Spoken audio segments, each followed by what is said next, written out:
Assalamu alaikum, welcome back to my channel. I'm feeling so productive today because I filmed like 4 videos and this is like my 5th, and I probably won't have time to edit them all on time, but you know, anyway. Today I am filming a Q&A video. I haven't done one in a while and some of you guys are asking for one of these little sort of chatty videos. Because I decided I'm going to be posting my honeymoon stuff after Ramadan, yeah, I thought this would be a good video to add in between, in the meantime, and then after Ramadan, inshallah, you can look forward to those videos. But yes, the first question that I got is a PGCE more intense and difficult than an undergrad degree? By the way, I love your channel, thank you so much. I would say it depends on the degree that you do. Obviously, each degree subject is different. Some degrees are just easier, some degrees you don't have to do a dissertation for, which is very lucky, and then some degrees there's much more practical work involved, so it just depends. For me personally, I found my PGCE more intense than my degree for sure, and parts of it were more difficult, like the amount of observations and the amount of paperwork you have to work with and the amount of evidence you have to collect. That's all a lot of hard work, definitely. But it is only 1 year, whereas a degree is at least 3 years, if not 4 for some people. So it just depends. But in terms of, is it more intense? Yes, it is definitely more intense. The PGCE year is by far the hardest year when you are thinking about your teaching journey. I'm gonna ask, can you please make a video on honeymoon tips, where to go and recommend places, etc. Definitely I will do. Nearer the time when I'm posting my honeymoon vlogs, you guys will see kind of like the places we've gone to and stuff. And then she also said, also, who did you book your honeymoon through? We actually didn't use a travel agency to book it. My husband, alhamdulillah, like he's been quite a traveller, like before he got married to me, he's been to many different countries, so he's quite confident with the whole planning a holiday. So what I'm going to do is sit down with him and just get him to jot down his sort of key points and his tips, and then I will share them in a video nearer the time when the honeymoon stuff is being released, inshallah. Would you recommend taking a gap year after undergrad before PGCE doing teacher assistant work? Personally, no, because that just means that it's an extra year before you start earning any money.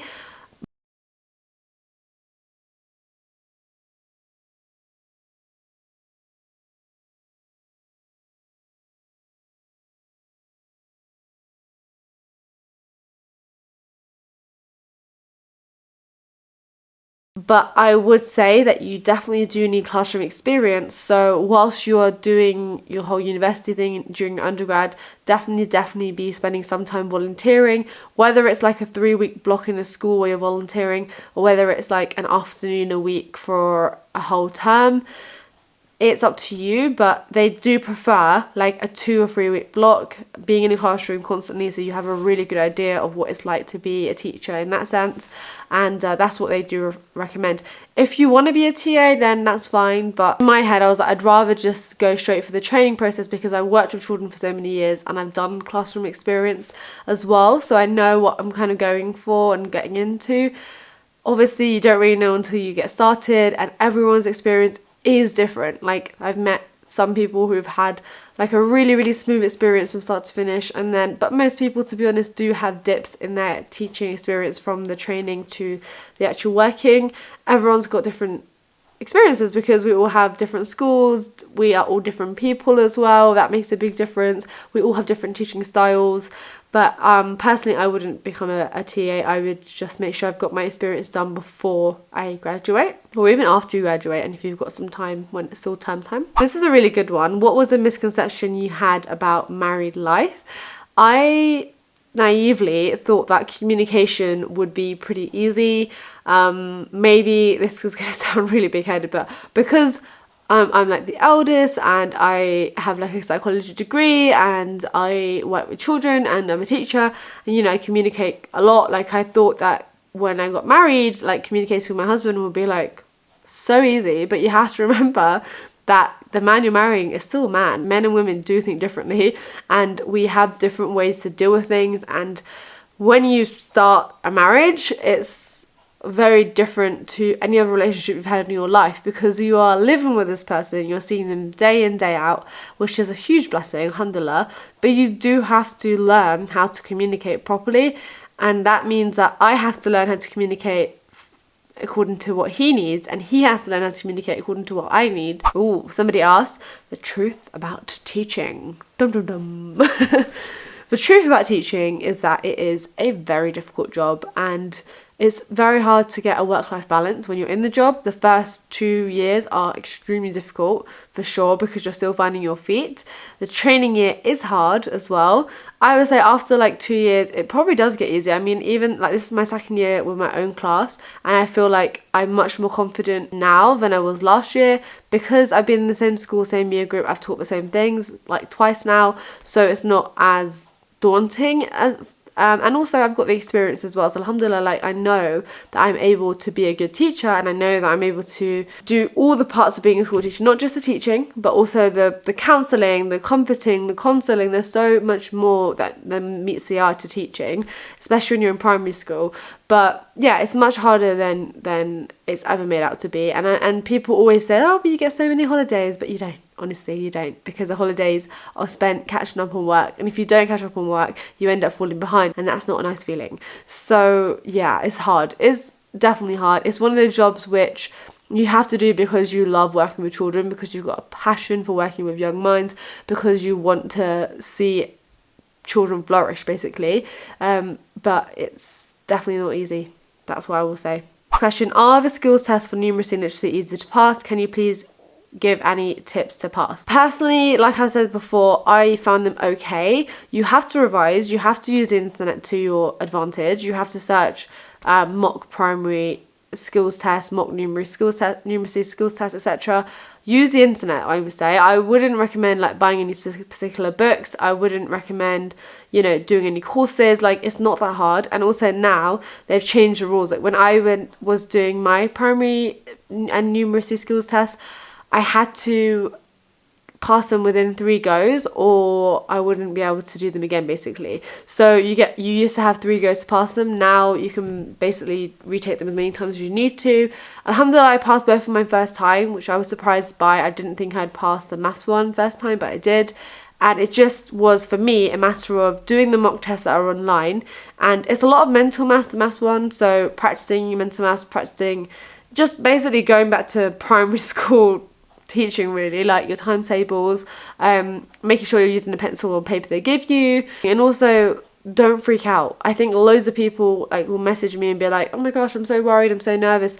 Don't be. Like, it's just think of it as like, this is something I need to do to pass the stage, to then become a teacher. It's not that hard. It's not going to be that hard at all, and I can do this. And you have to tell yourself that, because otherwise you are going to freak yourself out. It's going to be way harder than it has to be. And you have to also think that anything that's within this test is stuff that you could be teaching. So it's not going to be that difficult, because it's primary school, you know? They're not asking you to do like crazy algebra stuff and you know, any of that. It's pretty simple, but you have to believe in yourself to pass it, because I feel like loads of people completely overthink it and then it doesn't go very well. Somebody says, what do you eat in Suhoor? I used to definitely be like the whole paratha and handi kind of, you know, kid, like growing up. But recently, even within my family home, and now that we've got our own place, definitely just like sensible breakfast choices. So if I fancy cereal, I have cereal. I like to have eggs if possible, because they're so good for you, and bread as well, the carbs, oats, porridge, making sure that I have enough water, a little bit of juice sometimes, but definitely water is my focus in Ramadan, and also fruit as well. Yeah, and kajur, of course, kajur. Someone said, why are you so cute? Shazor said, why are you so cute? I'm not cute, you're cute, I'm not cute. What's one thing you struggle most with during Ramadan, and what is your solution? That's a good question, Neymar.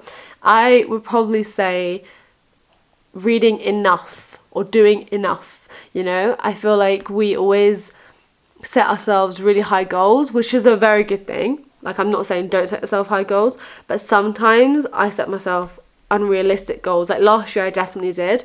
Last year I was like, yeah, I'm gonna wake up for Suhoor, and I'm gonna stay awake, and I'm gonna do extra ibadah, and then I'm gonna go to work, and then I'm gonna come back and nap, and that's gonna be fine. And realistically, like, you can't, like, you're going to burn out if you do that. And that's what happened with me. I burnt out. I felt myself almost falling asleep during work, and that's not the point of Ramadan. The point is not to make yourself so tired doing this extra ibadah that you cannot function in your day-to-day life. Like Ramadan is supposed to go hand in hand with day-to-day life, which I found difficult last year, but this year I've got a much more better understanding. So my solution this year is to set myself goals, but not to be unrealistic, and to also use my beautiful Ramadan planner to sort of keep myself on track with them as well. Because it's very easy to just do loads in the first couple of days, burn out, and then wonder what happened, and then suddenly it's the end of Ramadan. So pace myself, keep myself on track using my planner, and just set myself 3 small priority tasks. Even if that's like do zikr for like half an hour as one of them, that's enough for the time being. It's so easy to compare yourself, isn't it, to other people and think, well, they must be doing this and they're so religious and they're so Islamic, and you know, like my iman is like down here and theirs is probably up here. We're all on different journeys. So my thing is focus on myself, try to be better than I was last year, and try to also keep in the back of my mind that this could definitely be my last Ramadan. So yeah, just make sure every day is being used wisely, even if it's in a small way. And that is the end of my video. Nice, short and sweet. There are some questions for another Q&A that I will do in another day, like about a different topic. So that will be filmed, don't worry, but it will be done in a couple of weeks' time. I hope you guys enjoyed this video. I hope you're having a fruitful Ramadan, inshallah. If you feel like your Ramadan has got off to a bit of a slow start, don't panic, don't worry, we have got this. Just renew your intention to do the best that you can do, and yeah, use the apps, use the internet, use all of these things to your advantage. Like, I'm sure we all have the Quran Pro app on our phones, and now is definitely the time to use it if you weren't in the habit of using it before. So yeah, with that being said, I am going to now go and do a bit of tidying and then listen to a good lecture. So I will speak to you guys in another video. I will see you soon. Take care of yourselves. Keep me in your du'as. Assalamu alaikum.